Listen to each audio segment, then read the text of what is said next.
5 दिवसीय दीपोत्सव के त्योहार के मौके पर हिंदू संस्कृति के अनुसार विभिन्न कार्यक्रम आयोजित किए जाते हैं। इसी कड़ी में धनतेरस के साथ ही छोटी दीपावली, बड़ी दीपावली, गोवर्धन पूजा, अन्नकूट महोत्सव और भैया दूज का पर्व धूमधाम के साथ मनाया जाता है। इसी कड़ी में महिलाओं ने गोवर्धन की पूजा की। इसके साथ ही भगवान श्रीनाथ की प्रतिमा बनाई गई। इसे बड़ी संख्या में महिलाओं ने अपने घर में मिलजुल कर उत्साह के साथ मनाया। महिलाओं ने कहा कि 5 दिवसीय दीपोत्सव के मौके पर विभिन्न धार्मिक कार्यक्रम आयोजित किए जाते हैं। इसी कड़ी में गोवर्धन पूजा भी की जाती है और उनके ओर से हर साल दीपावली के मौके पर भगवान की प्रतिमा बनाकर उसका पूजन किया जाता है और घर परिवार में खुशहाली की मनोकामना की जाती है। इसी कड़ी में उन्होंने इस बार भगवान श्रीनाथ की प्रतिमा बनाई है और उसका पूजन कर परिवार में खुशहाली और सुख समृद्धि की कामना करी।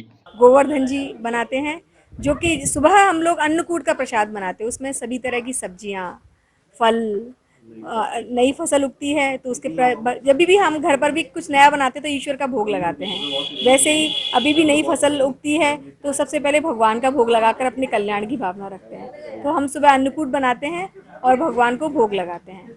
और शाम के समय हम भगवान की प्रतिमा बनाते हैं गोबर से।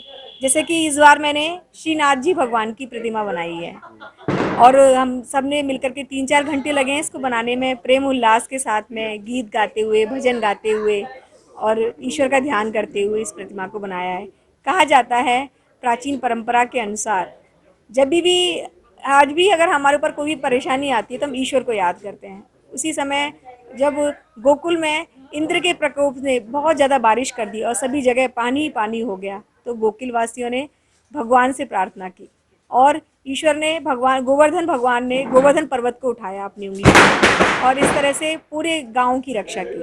वैसे ही ईश्वर हम पर भी कृपा रखे और अपनी छत्र छाया में हमें भी सभी दुखों से बचाता रहे, बस यही कामना है। ताज़ा खबरों के लिए देखते रहें सरेराह न्यूज। अपना फ़ोन उठाएं और सब्सक्राइब करना ना भूलें।